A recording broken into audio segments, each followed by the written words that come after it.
नमस्कार, आप देख रहे हैं दंगल। मैं हूं गौरव सावंत। दुनिया के मोस्ट वांटेड आतंकवादी तालिबान सरकार की शपथ कब होगी, इसकी घोषणा अभी औपचारिक तौर पर नहीं हुई है, लेकिन यह बात पूरी तरह से अब साफ हो गई है कि तालिबान बदलने वाला नहीं है, तालिबान के नेता बदलने वाले नहीं है। अफगानिस्तान टेकओवर के बाद उन्होंने जो महिला अधिकारों की बात, मानवाधिकारों की बात, इन सब की सलामती की घोषणा की थी, वो सिर्फ धोखा था, फरेब था। लेकिन सवाल तालिबान का नहीं, सवाल दुनिया की कूटनीति का है। क्या तालिबान की जो करतूतें अफगानिस्तान में सामने आ रही हैं, उस पर दुनिया की चुप्पी समझी जा सकती है? आखिर दुनिया चुप क्यों है? गुट तालिबान की उम्मीद में क्या महिलाओं के लिए उजागर हो रही उनकी सोच को दुनिया नजरअंदाज कर रही है? क्या तालिबान को लेकर चीन और पाकिस्तान जैसे देशों के जो फौरी हित हैं वो विश्व शांति से बढ़कर हैं? कई ऐसे सवाल हैं। संयुक्त राष्ट्र और अन्य जो अंतर्राष्ट्रीय फोरम है वो कब तक तालिबान पर चुप रहेंगे या खुलकर बात नहीं करेंगे? इन्हीं सवालों को लेकर आज हम दंगल में सीधे बहस करने वाले हैं। इस तालिबान पर दुनिया मौन क्यों है? लेकिन बहस की शुरुआत करें उससे पहले देखिए हमारी ये रिपोर्ट।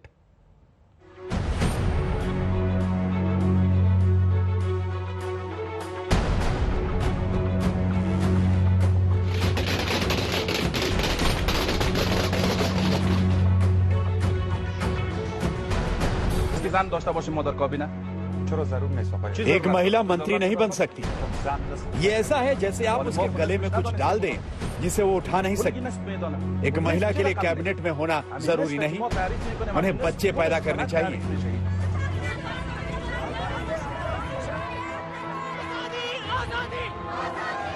कोई मुगालता मत पालिए, कोई उम्मीद मत रखिए, किसी बदलाव की कामना मत कीजिए, क्योंकि तालिबान वही मध्ययुगीन तालिबान है। इनामी आतंकियों से सुसज्जित तालिबान सरकार की कैबिनेट में एक भी महिला नहीं, क्योंकि तालिबान की डिक्शनरी में महिला अधिकार है ही नहीं। एक महिला के लिए कैबिनेट में होना जरूरी नहीं, उन्हें बच्चे पैदा करने चाहिए।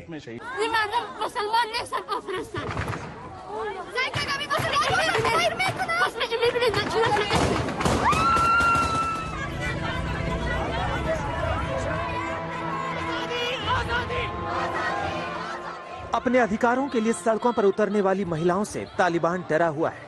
पंजशीर में पाकिस्तानी दखल के खिलाफ आवाज उठाने वाली महिलाओं के खिलाफ तालिबान ने गोलियां चलाई, लेकिन उसने महिलाओं के लिए क्लासरूम में पर्दे खींच दिए हैं, महिला खिलाड़ियों का बोरिया बिस्तर बांध दिया है, क्योंकि तालिबान के मुताबिक इससे उनका शरीर उजागर होता है। तालिबान कह ही चुका है कि महिलाएं बिकने वाले खरबूज की तरह होती हैं।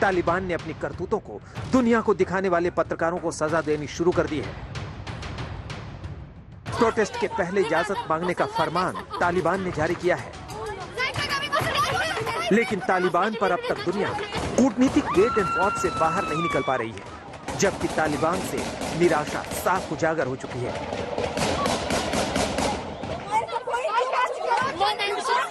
First of all, I salute all the brave women of Afghanistan. It is quite risky to do what they are doing. And it's also an indication to the rest of the world that they have everything to lose at this point. And this is why they are taking up on the streets and risking their lives, their families, their futures. They know what it would mean for them, for their families. So it is an extremely courageous act to do what they are doing. Many countries around Afghanistan are apprehensive about how Taliban rule will affect their own security. They fear the effect of an expanded Islamic state that the Taliban cannot contain. Taliban के खिलाफ ठोस तौर पर अब तक दुनिया के किसी नेता ने या फिर अंतर्राष्ट्रीय फोरम में सीधी बात नहीं की है। ब्रिक्स के शिखर सम्मेलन में घोषणा पत्र में अफगानिस्तान के हाल पर चिंता तो जरूर जाहिर की गई, लेकिन तालिबान के आतंकी चरित्र का खुलकर नाम नहीं लिया गया, जबकि अमेरिका तक मानने लगा है कि तालिबान ने वादा तोड़ दिया। तालिबान के साथ पाकिस्तान और चीन जैसे देश ही खड़े हैं। उनके निजी हित विश्व शांति से ऊपर हो सकते हैं, लेकिन भारत जैसे देशों को आज नहीं तो कल कदम उठाना पड़ेगा। आज तक ब्यूरो।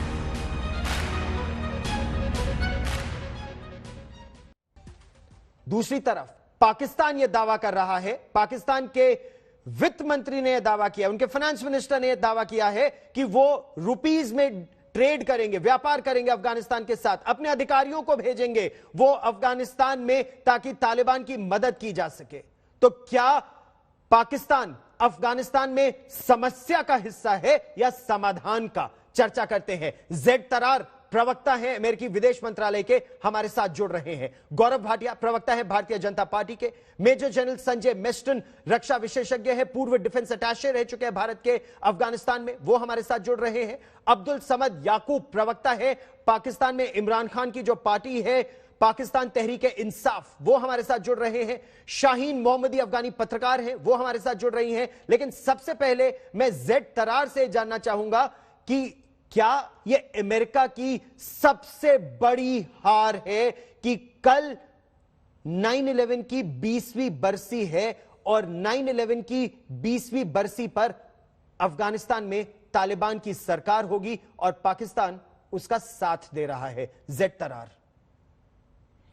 जी गौरव जी, शुरू यहां से करते हैं कि इस वक्त हमारे क्या प्रायोरिटीज हैं हमारी विदेश नीति में, खासतौर पर जहां हम अफगानिस्तान के बारे में बात कर रहे हैं, हमारी अटेंशन कहाँ है? वो इस वक्त फ्यूचर पे है। हम आगे देख रहे हैं, हम इस वक्त जो मौजूदा सूरत हाल है अफगानिस्तान में उसको करीब से देख रहे हैं।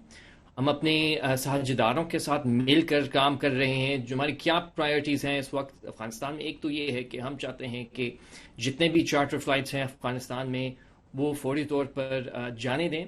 तो इस वक्त हम एंगेजमेंट में हैं तालिबान के साथ। कितने आपके विमान, जेड तरार जी, आपके कितने विमान, कितने अमेरिकी नागरिक और कितने और लोग जिनको आप अफगानिस्तान से निकालना चाहते हैं उन्हें तालिबान ने एक तरह से बंधक बनाकर रखा है मज़ार शरीफ में, और क्या और शहरों में भी यही स्थिति है? जी, ये सच है कि इस वक्त मज़ार शरीफ में एक फ्लाइट है जो कि अभी नहीं गया। एक फ्लाइट पिछले 24 घंटों में गई है। उस फ्लाइट में 30 लोग थे जहां तक मैं जानता हूं। इस वक्त हम गिनती में हैं और हम मुसलसल राब्ते में हैं, जुड़ रहे हैं हम अपनी शहरियों के साथ, अपने सिटीजन्स के साथ। खास मेरे पास इस वक्त अप टू डेट नंबर्स नहीं है, मैं आपको गलत नहीं बनाना चाहता, लेकिन अगले 25 घंटों में हमें और भी क्लियर पिक्चर होगा कि अफगानिस्तान में कौन कौन रह गए हैं। लेकिन जो सबसे इम्पोर्टेंट बात है, महत्वपूर्ण बात यह है कि हम चाहते हैं कि जितने भी फ्लाइट्स हैं वो जाने दें। हम तुर्की और कतर के साथ काम कर रहे हैं ताकि काबुल की एयरपोर्ट एक बार फिर जारी हो, वो ऑपरेशनल हो। क्या बहुत ज्यादा जल्दीबाजी कर दी, क्या बहुत ज्यादा जल्दीबाजी कर दी प्रेसिडेंट जो बाइडेन ने, जिसकी वजह से ये हाल हो रहा है अमेरिका का कि आप अपने लोगों को सुरक्षित नहीं निकाल पा रहे हैं अफगानिस्तान से, और आपके विदेश मंत्री को यह कहना पड़ रहा है कि हम रिक्वेस्ट कर रहे हैं तालिबान से लेकिन अभी सफलता नहीं मिली? और फिर बात आप कर रहे थे मुल्ला बरादर से और प्रधानमंत्री बन रहे हैं मुल्ला हसन अखुंद। जी देखिए, पहली बात तो ये है कि हम ये नहीं कह सकते कि हमारे जो शहरियाँ हैं, हमारे सिटीजन्स हैं, वो अफगानिस्तान से नहीं है, बल्कि हकीकत ये है, जो सच है वो है कि 1,50,000 से ज़्यादा हमने लोगों को निकाला है अफगानिस्तान से, और वो ऑपरेशंस जारी हैं। इस वक्त हमने ख़त्म नहीं किया, बल्कि हम लगातार काम कर रहे हैं और चर्चा में हैं। हमारी जो टीम है दोहा में, वो तालिबान के साथ चर्चा कर रहे हैं। दूसरी बात यह है कि हम ये नहीं कह सकते कि ये जल्दी हमने की है, बल्कि 20 साल हो गए हमें अफगानिस्तान में। राष्ट्रपति बाइडेन का ये सोच था कि वक्त आ गया था कि हम अपने जंग को ख़त्म करें। उनका ये कहना है कि वो नहीं चाहता था कि अब ये एक 5th अमरीकी प्रेसिडेंट को जाए ये जंग। और उनका ये भी कहना है कि जो भी आप प्लान कर लें, जो भी सूरत हाल के लिए आप प्लान कर लें, कोई भी ऐसा सिचुएशन नहीं था जी जो कि बिल्कुल 100% स्मूथली होगा। तो ये जो हमने देखे हैं, जो प्रॉब्लम्स हमने ऑन द ग्राउंड देखे हैं, वो तो खैर मतलब जब जंग का आगाज होता है तो किसी वजह से होता है, जब जंग समाप्त होती है तो कोई वजह होती है, या हार होती है या जीत होती है। अफगानिस्तान में हजारों महिलाएं सड़कों पर हैं, मानवाधिकार की हत्या हो रही है लगभग हर रोज। क्या अमेरिका ये जंग जीता या अमेरिका ये जंग हार गया 20 साल बाद? हम ये समझते हैं, और राष्ट्रपति बाइडेन ने बहुत स्पष्ट तरीके से ये कहा है, हम ये समझते हैं कि हम एक ही वजह के लिए अफगानिस्तान में गए हैं, और वो था 9/11 का जवाब देना, जो कि हम दे चुके हैं। बल्कि 10 साल भी हो गए उसामा बिन लादेन पर ऑपरेशन करते हुए। तो राष्ट्रपति बाइडेन का ये सोच था कि अब वक्त आ गया था कि हम अपने सेना को निकालें और इस जंग को ख़त्म करें। और इस वक्त बजाय कि हम पीछे देखें, हम आगे देख रहे हैं, जैसे मैंने कहा।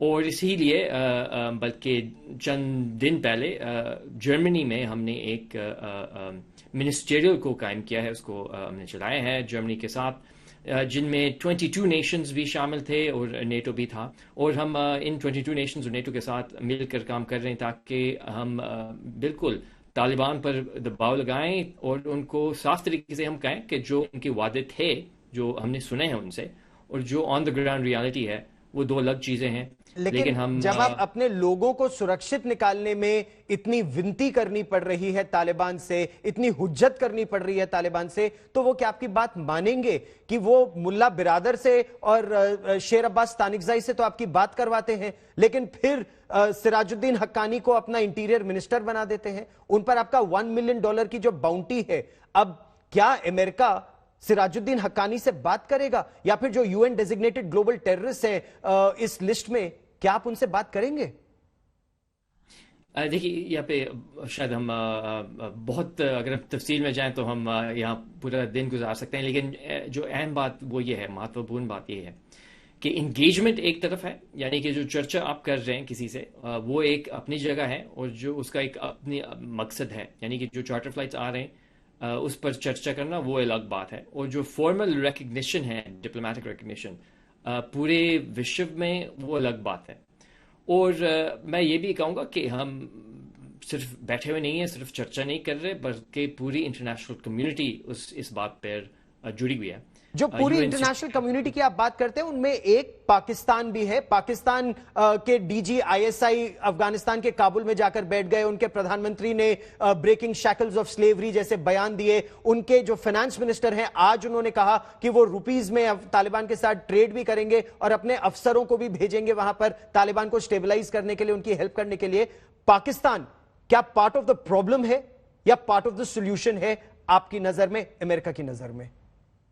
जी, हमने ये सुना है जर्मनी में चंद घंटे पहले बल्कि कि पाकिस्तान भी समझते हैं, जैसे जो 22 नेशंस हैं उनमें शामिल पाकिस्तान भी था, और वो समझते हैं कि एक अनस्टेबल अफगानिस्तान किसी भी देश के इंटरेस्ट में नहीं है, ख़ास तौर पर जो पड़ोसी देश हैं अफगानिस्तान के, उनके इंटरेस्ट में नहीं है।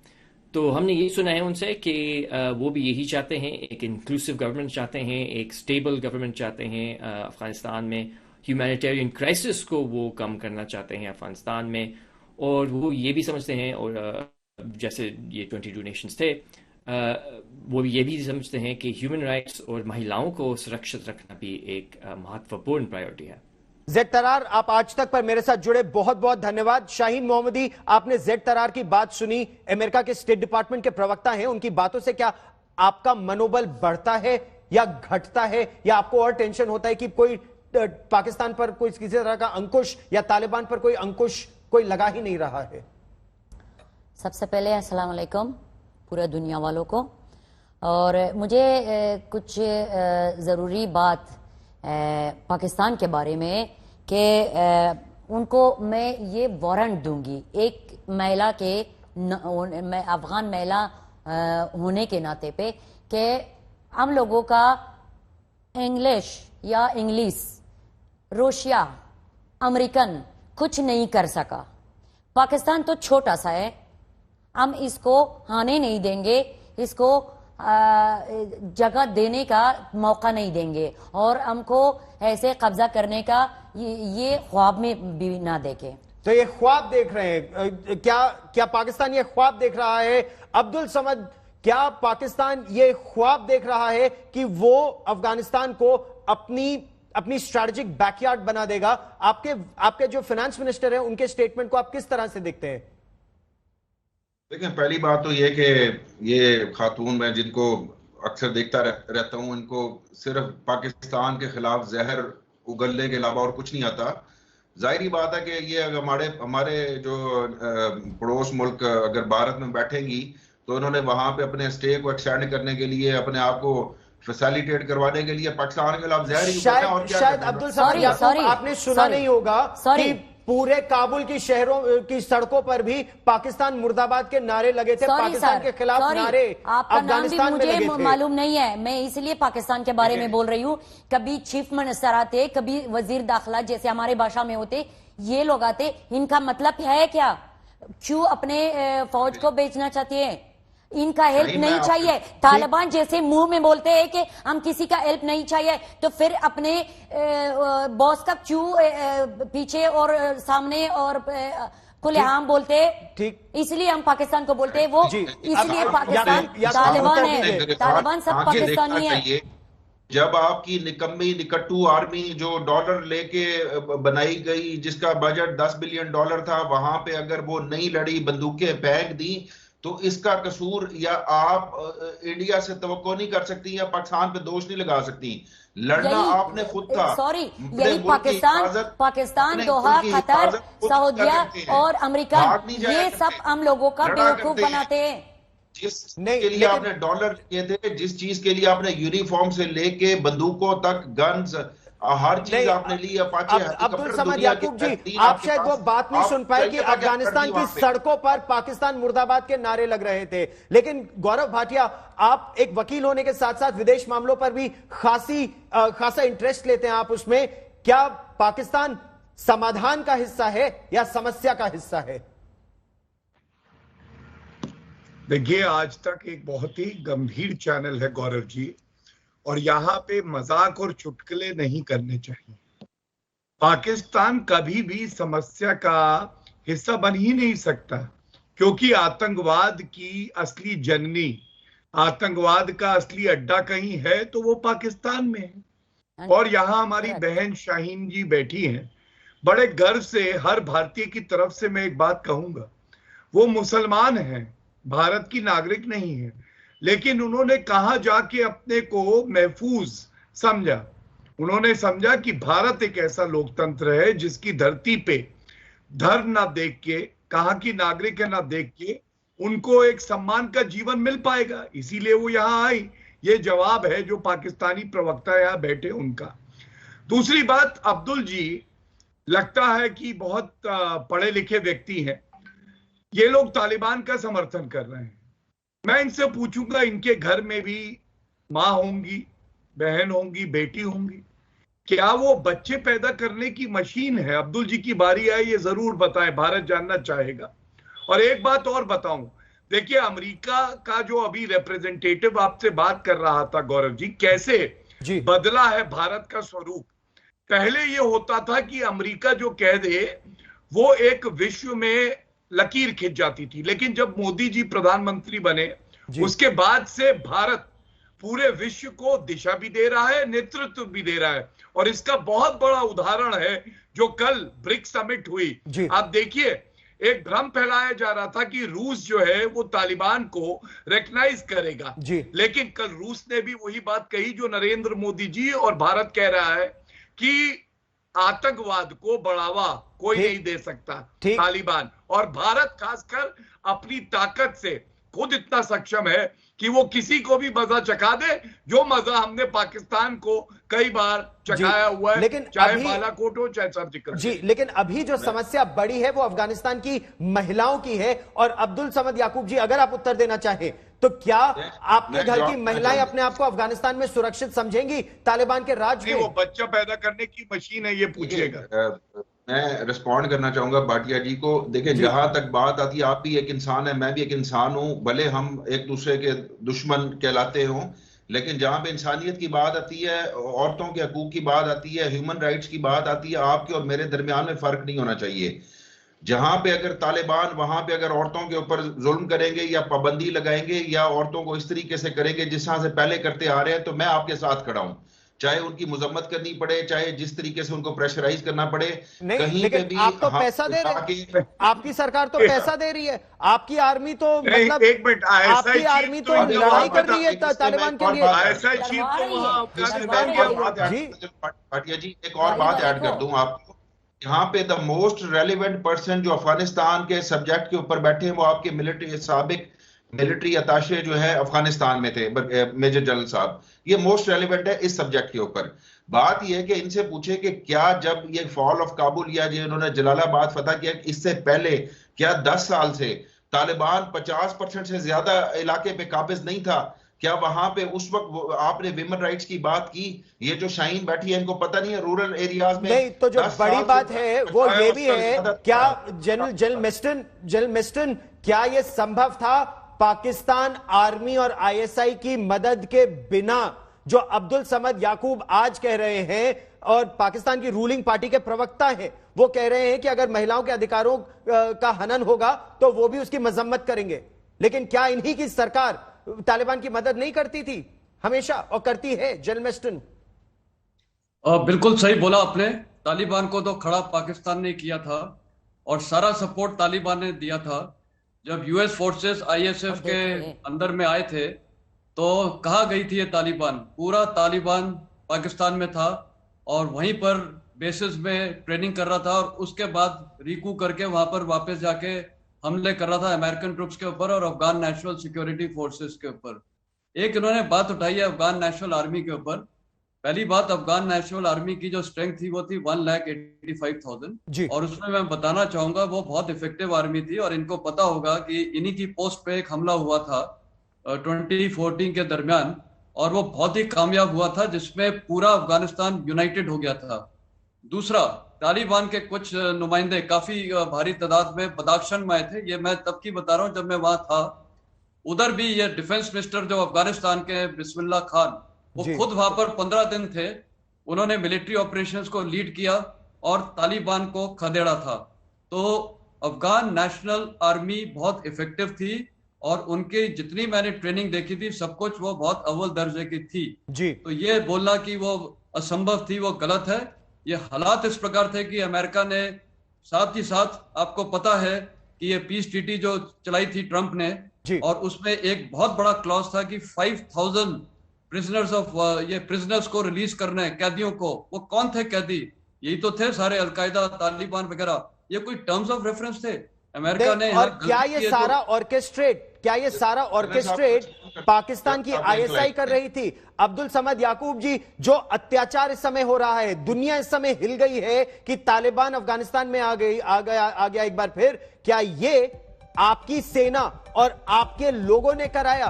तालिबान पर दुनिया मौन क्यों है, बड़ा प्रश्न। और क्या तालिबान और पाकिस्तान दोनों इसका फायदा उठा रहे हैं? पाकिस्तान समाधान का हिस्सा है या समस्या का? यह प्रश्न क्यों? ये तस्वीरें हम आपको दिखाएंगे कि पाकिस्तान की आईएसआई ने तालिबान की कैबिनेट बनवाने में किस तरह मदद की।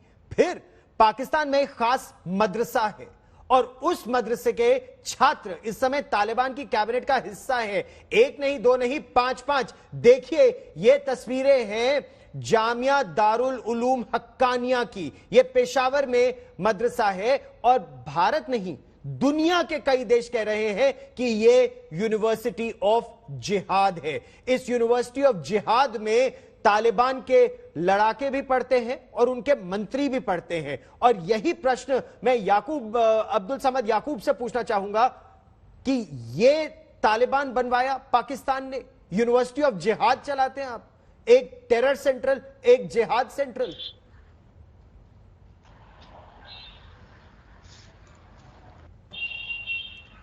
आपका शायद म्यूट पर चला गया याकूब जी, आपको अपना म्यूट से अनम्यूट कीजिए।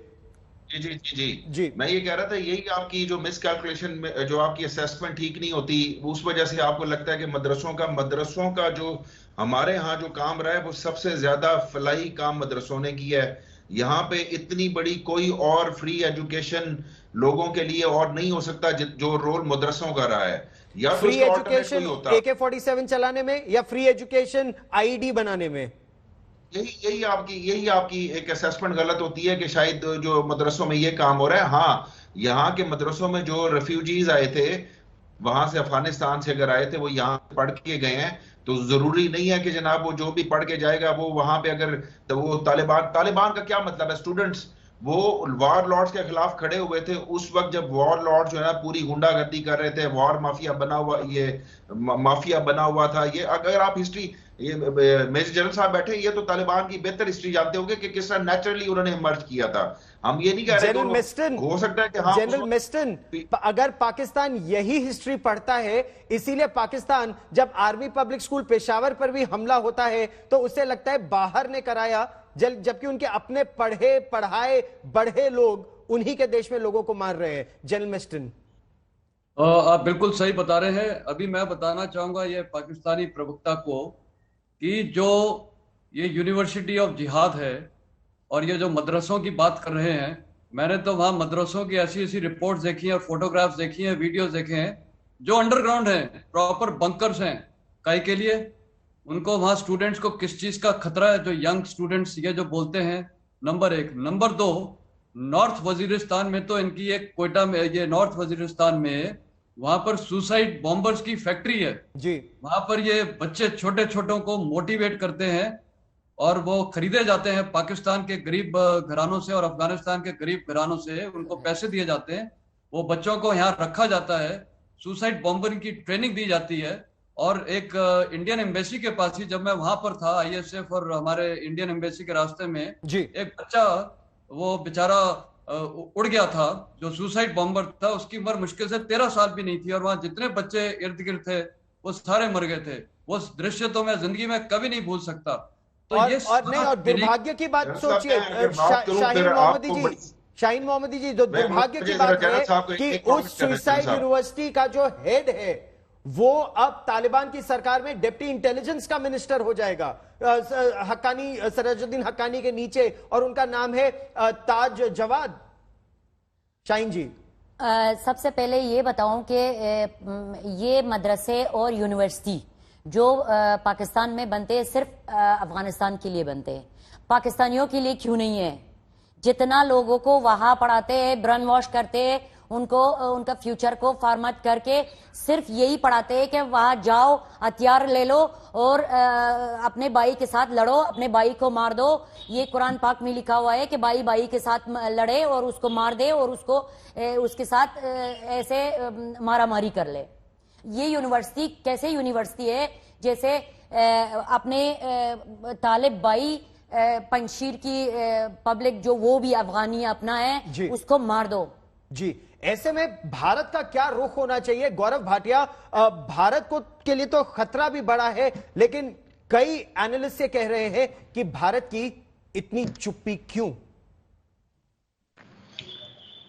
देखिए गौरव जी, एक बात समझ लीजिए, बात सही है कि वहां परिस्थितियां बहुत ठीक नहीं है, लेकिन आज भारत वो शक्ति बन के उभरा है कि चाहे वो तालिबान हो, चाहे पाकिस्तान हो और चीन, ये एक साथ मिल भी जाएं तो भारत को इनको सबक सिखाना आता है। और इसीलिए मैंने ब्रिक्स समिट की बात करी और आज आप ही का चैनल दिखा रहा था गौरव जी कि अभी क्वाड समिट भी होने जा रही है, जहां पे भी ये मुद्दा उठेगा। इसलिए हम लोग सक्षम हैं। अभी हमारी प्राथमिकता जो भारतीय वहां फंसे हैं उनको सुरक्षित वापस लाना है और यही मानवता हमें सिखाती है। अब मैं जरा बात करूंगा, आप वो मदरसे के बारे में बता रहे थे जी। देखिए कोई अचंभित नहीं हुआ गौरव जी ये सुन के, क्योंकि पाकिस्तान में ये मैं शुरू से कहता हूं, अगर बच्चा पैदा होता है तो कहा जाता है मुबारक हो चच्चा, पैदा हुआ एक और आतंकवादी बच्चा। वहां पे बच्चा, हमारे यहाँ शहद जबान पे चटवाते हैं कि मीठी वाणी बोले, वहां पे छोटी AK-56 हाथ में थमाते हैं कि बच्चे को आतंकवादी बनाना है। और अब्दुल समद जी आप ही से कह रहे थे कि ये तथ्य गलत है। चलिए अब्दुल जी आप मुझे बताइए, महिलाओं पे तो आपने अपने घर की महिलाओं के लिए पूरा सम्मान रखा, बाकी अफगानिस्तान की जो महिलाएं हैं वो तो अगर हिजाब ना पहने तो कटा हुआ तरबूज है, उस पर आपको कोई आपत्ति नहीं। लेकिन इमरान खान ने ये माना कि 40,000 आतंकवादी पाकिस्तान की धरती पे हैं।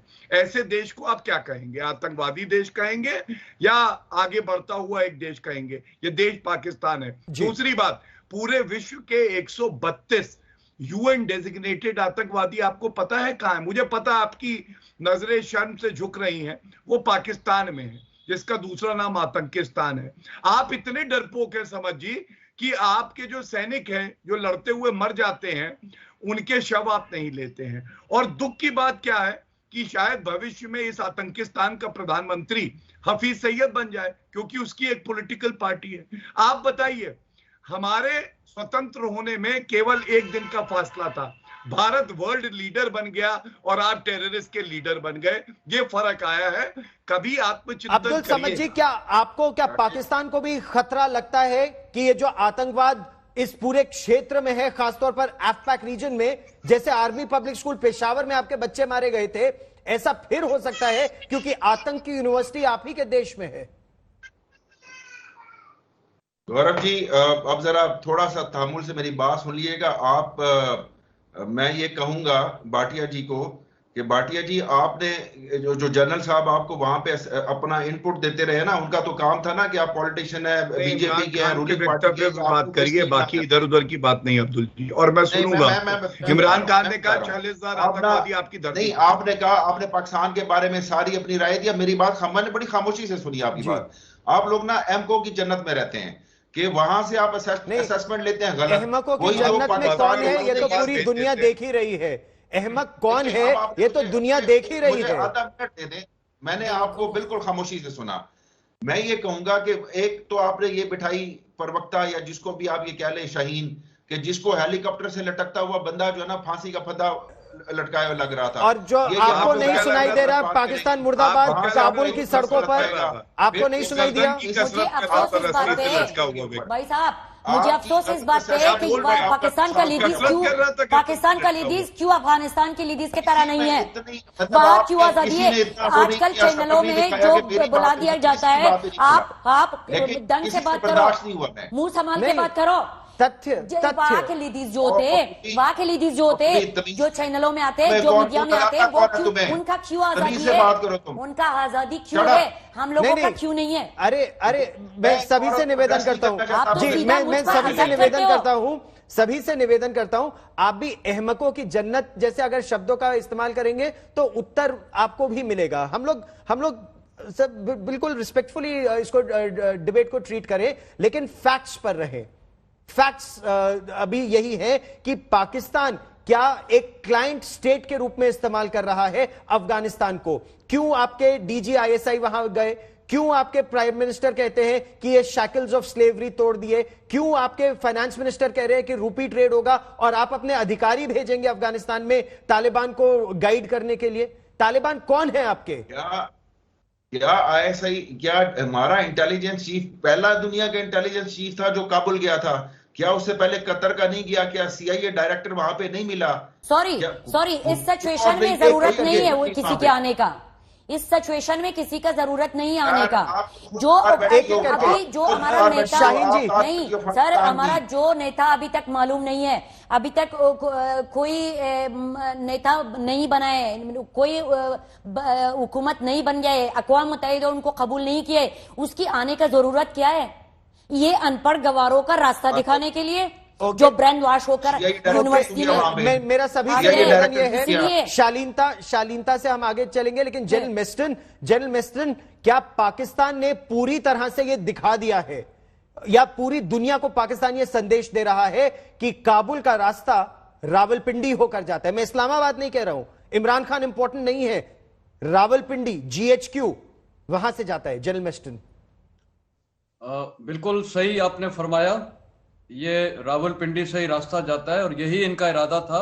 और देखिए साफ शब्दों में मैं बोलना चाहूंगा, ये स्थिति इन्होंने खराब की है 1974 से, जब दाऊद खान जो ये अफगानिस्तान के रूलर थे, उन्होंने साफ शब्दों में बोला था कि greater Afghanistan, that means Pashtunistan उनको चाहिए, और इमेंसिपेशन ऑफ वुमेन, यही सबसे बड़ी इनके लिए सिरदर्दी थी। तो तब से इन्होंने शुरू किया, क्योंकि ग्रेटर अफगानिस्तान या पश्तूनिस्तान था क्या, सारे पश्तून ड्यूरन लाइन के दोनों तरफ जिस दिन वो मिल गए तो ये सारी समस्या खत्म हो जाएगी और ये पाकिस्तान का जो स्टेट है श्रिंक हो जाएगा। पूरा खैबर पख्तूनवा और बलूचिस्तान जाके अपने आप अफगानिस्तान के साथ मिल जाएगा। बचेगा क्या? सिंध और पाकिस्तान पंजाब, और सारी जड़ ऑफ प्रॉब्लम है पाकिस्तान पंजाब। ये फैक्ट्स ऑफ लाइफ है, इसको कोई डिनाई नहीं कर सकता है। अब्दुल समद जी, क्या ये पाकिस्तान के लिए इस समय बहुत बड़ा खतरा है, ये जो पश्तूनिस्तान की बात हो रही है? क्योंकि अफगानिस्तान के लोग तो कहते भी हैं पेशावर उनका विंटर कैपिटल है। देखिए, जनरल साहब ने बात की जनरल दाऊद की। जनरल दाऊद को हमने फिर Naseerullah Babar, major general Naseerullah Babar serving थे, वो टास्क दिया हमने उस वक्त। वो जो ये हमारे यहाँ ये इंटरफेयर कर रहे थे, मामलात में मदाखलत कर रहा था जनरल दाऊद, हमने उसको बड़ा संभाल लिया था। फिर उसके बाद क्या हुआ कि उसी को उठा फेंका, कत्ल कर दिया गया अपने भाई समेत जनरल दाऊद। पूरी बात किया करे ना कि उसका हशर क्या हुआ था वहां पे। लेकिन कोई ग्रेटर मैं तो आज के खतरे की बात कर रहा हूं, क्योंकि तालिबान ने भी ये इशारा दे दिया है कि ड्यूरन लाइन, ये जो 2670 किलोमीटर लंबी लाइन है, तालिबान को भी मंजूर नहीं है। ये कोई हमें खतरा नहीं है ड्यूरन लाइन से। 100 साल से ऊपर का मसला है, ये चला आ रहा है इसी तरीके से। ये वो कहेंगे नहीं मानते तो क्या कर लेंगे? अगर नहीं मानते तो, अगर तालिबान भी नहीं मानता तो ड्यूरन लाइन का क्या कर लेगा? 1 इंच हमारा हमसे नहीं ले सकता वो। अगेन देखोगे कि क्या होगा, यही तालिबान आपका क्या बनेगी। गौरव भाटिया, और यही बड़ा खतरा पाकिस्तान के लिए है, जो वो समझ नहीं पा रहा है या जानकर अनजान बन रहा है। तालिबान की सत्ता तो बनवा रहा है, लेकिन तालिबान भी ड्यूरन लाइन को नहीं मानता, और पश्तूनिस्तान अगर बना तो टूटेगा पाकिस्तान या खतरे में होगा पाकिस्तान। इंशाल्लाह पाकिस्तान सांप पालाए। देखिए गौरव जी, इनकी हालत क्या है आप समझिए। इनकी जेब में अठन्नी नहीं है, ये भीख मांगते हैं अमेरिका और चीन से। यहाँ पे अब्दुल जी बैठे हैं, अभी अमेरिका की आलोचना आप ही के चैनल पे कुछ दिन पहले कर रहे थे। हमने इनसे पूछ लिया कि आप वहां से जो खैरात और भीख आती है नहीं लेंगे, बोल दीजिए, नहीं बोल पाए। और 1 इंच भूमि की बात करते हैं। अरे भारत तो वो देश है, आपका नक्शा बदल दिया, बांग्लादेश बना दिया, आप कुछ नहीं कर पाए। अगर आतंकवाद को आप आगे बढ़ाएंगे, अगर सपोले पालेंगे, तो वो आपको काटेंगे। तो